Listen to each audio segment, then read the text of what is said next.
Those are the ones I'm looking forward to, boxing or freaking Another one coming up, UFC MMA. next weekend. Who do you got? Chito. Sanhagen and Chito. Chito and Sanhagen. Chito, I'm not from Puerto Rico. Yeah, man, I think I got Chito. I don't know, man. He's looking Chito too. Like Sanhagen does have that kind of like style because he's long, you know what I mean, and stuff like that. And he's busy, but I think he puts himself in danger a little too much. I think, kind of puts himself into fire a little too much because he is crafty and he's quick, he's dynamic. Throws a lot of different striking. You know what I mean? Like he's real diverse with his striking. He's dangerous everywhere, kind of. But then you got Chito, who has like that same thing we were just talking about with Tank. He has that power, where it has kind of game-changing power. I seen when I was live with him and Dominic Cruz, Dominic Cruz was kind of putting it on him. He was putting on a pace that I was questioning there, like, damn, is he going to be able to do this for 5 rounds, Because usually he's more evasive with his footwork and making you work, and he'll do takedowns here and there to change levels, but he was trying to put a lot of pressure on Chito, and every time Chito did land something big, it impacted Cruz, you know what I mean? And that was a game changer that he had. So I think he was trying to smother him and outwork him like, this is how I'm going to win. But like I said, could he do that for 5 rounds? 3 rounds for sure. 5 rounds, that's a lot to ask with a sniper like Chito too, unless you're really putting him in danger and putting him down and doing all that, wrestling him and stuff too, So I kind of see Chito maybe landing something with Sanhagen's like style to bring the fight, unless he does try to grapple and do all that. If he tries to turn into a grappling match, then I can see Sanhagen maybe because, he's crafty. But I don't know if that's, I still know, man. I think Chito's dangerous everywhere, I think he's showing a lot of game-changing power lately in his fights. Yeah, so I think I'm running with Chito. That's who I'm going for. That's has a lot of fucking power for Bantamweight, dog. He has a lot of power, and that's why I'm rolling with him, too. Yeah, I just like him. I like his personality. I like how he acts. Ecuador, he's from Ecuador. Yeah, it's just all about business, dog. Like he's just like, cool. Cool, you talk. Yeah, like, cool. It sounds like Scarface. It sounds like Scarface, basically. Like all these guys fucking talk, but just with that thick accent, and he's ready to go, dude. And that's, I think he's next right there. Yeah, that fool has his shit straight, dog. Like all the dudes in the game who have all their priorities straight, just like the family dudes and shit, they do a lot better, Like nothing to take away from Sanhagen. I don't know shit about the guy, but I don't know, dude. I just see Chito's mind state, dude. I see the way he fights. I think he's gonna put it together, man. I have a strong feeling he's gonna put it together. So you think he's fighting for something bigger than what Sanhagen might be, right? Yeah, exactly. Because I'm like, dude, I'm looking at like, where do you come from? You know what I mean? It's like, have you seen the worst of the worst? You know what I mean? It's like how much more are you willing to fight for that shit? Yeah. Like, I don't know, dude. I feel like give them both the same exact technical skills and leave it to heart. Chito's taking that shit. Yeah, for sure. That's what I'm thinking. Coming from Ecuador, the fucking slums of Ecuador, I'm sure he's taking that shit. I'd like to think that. I'm a little biased in my opinion, but I'm rolling with Chito for this one. You eat rice every single day for 2 weeks for every meal. Yeah. You know what I mean? See how or top ramen or whatever. It's like if it's from one of our hoods, like survive on top ramen for 2 months and then, like come on, dude. You did not come from the same place. So it's like, who's going to dig deeper, right? Like, who's going to quit, who's not? Like, I don't see quit in Chito like that, Yeah, dude. I'm not saying I do in Sanhagen. He's a beast. He's a beast. He's good everywhere. But like I said, when you got to dig deep, who got the bigger heart, you got to go with, you know what I mean? Mm-hmm. That immigrant mentality over everything, dog. Yeah, for sure. Like, times 10. The further south, you're a fool. The further south, bud. The deeper they can dig. The south, the dirtier it gets. Yeah, it's like shit. Yeah, dude.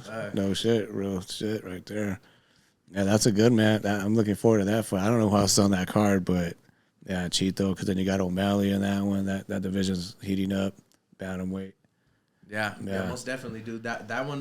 What would you say is the most stacked division right now? Yeah, I think Bantamweight might be right there even because you even got Merab. What do you think of that situation? Merab and Aljamain. Merab and Aljamain is giving me Chuck and Tito vibes. Yeah, giving me Chuck and Tito vibes, but I have a feeling it all depends on how Aljamain's next fight turns out because it's like, say Aljamain wins, then it's like, what are you gonna do? Are you gonna vacate the belt, move up to 145, and step aside, let your boy get the chance because he's next in line?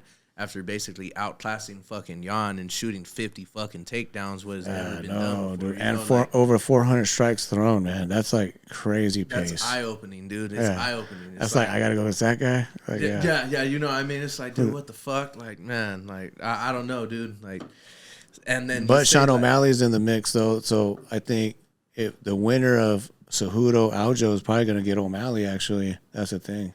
So Merab is still 2 fights away from that fight, that possibility. Also with this game, dog, you never know. There's always injuries. Yeah, for sure, yeah. Fight game, you know, it's literally like you're trying to fuck someone might pull out, you know what I mean? So what if they move that fight to like Cejudo and Aljo, yeah.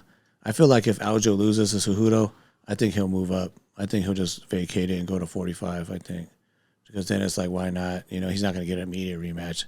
He's not going to fight his boy, so I think that's what happens. But if he wins, then he'll fight O'Malley still. Because O'Malley's just going to wait. You know what I mean? What's he going to do? Wait? He's going to wait for the winner of Cejudo? He has to fight, man. He's in too good of a position right now, and I know damn well he fought a striker in Peter Yan, dog. It's like that was the best matchup that he could have got. You know what I mean? Merab destroys him. I'm not trying to water down Peter Yan because that fool's a fucking monster, dude. Merab destroys him, and like you said, you know, Merab's just a straight fucking grappler, dude. Yeah. He's gonna shoot. He's gonna give him the threat of the takedown, and he's not gonna be comfortable enough to strike with him. Yeah. O'Malley definitely is more dangerous of a striker, I think. Does a lot of damage. I don't want to say of Yan because Jan's dangerous as fuck on the feet. He's as technical as he gets. But I'm saying he does have some power and does some things on the feet, but I don't think he'll be able to unleash any of that against someone like Merab who's going to shoot 49, 50 times, whatever. All it takes is one over commitment. You know what I mean? And then he's taking you down. Yeah, those long legs. He's going to get in on those legs. He's going to take you. You don't have the best takedown. He's not bad, but he gets taken down.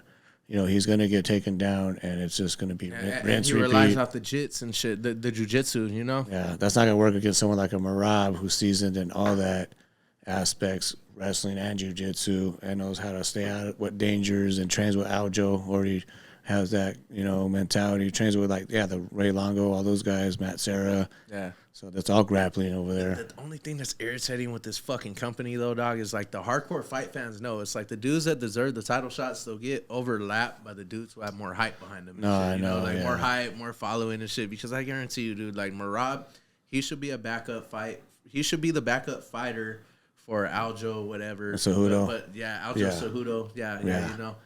He's definitely right there. I think that they're going to make O'Malley the backup fighter for sure. For sure. That doesn't make sense, though. Or I guess if he's next in line, but they just don't want him to. I don't think they want him and Merab. That's just, they don't want to throw him to that.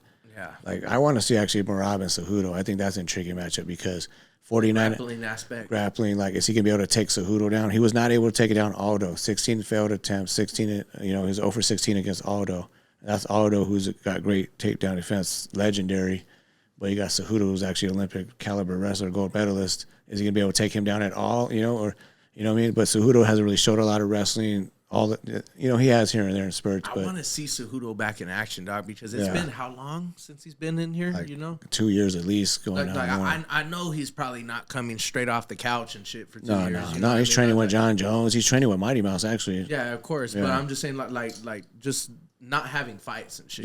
Just fighting people at a high fucking caliber. I'm sure he's training with people at a high caliber, but actually being in the situation and shit. You know? No, I hear you. Yeah. But I think Aljo's a good matchup for Cejudo. I think they're gonna fight May 6th. I think it is. Definitely, dude. They're giving him the champ, dude. So I'm pretty sure that they're assuming that he's still what he was when he left. You know? Exactly. Yeah. We gotta hope or think he was. I think we'll see. Like you said, but he's training with like Demetrius Johnson. I mean.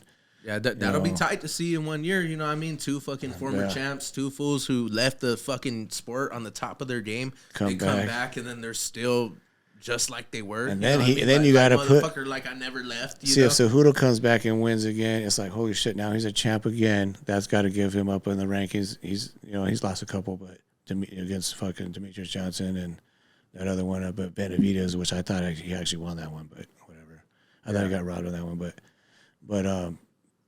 if he went, say he does go up to fight Volkanovski or somebody and beats him or some shit, damn, that's like, he's right there too, GOAT conversation. I don't think he's beating Volk. I don't think so either, though. Too much of a fucking meatball for him. Yeah, I don't think so either, dude. I'm so impressed with Volk after his last couple, really the last few fights. What he did at Max Holloway, what he did with Islam, dude. I was like, man, nah. I don't think Cejudo wanted. And then it's funny because at first, like Cejudo was kind of silent for a couple of days. I think that all of a sudden it was like, I still want him, you know, like kind of Like he had to seem like he's not scared, you know, like yeah, like like he had to say something. Like I'll still put my name in that hat, but damn, like that Volk look fucking yeah, dude. I don't think he has anything for him. I don't think he takes him down.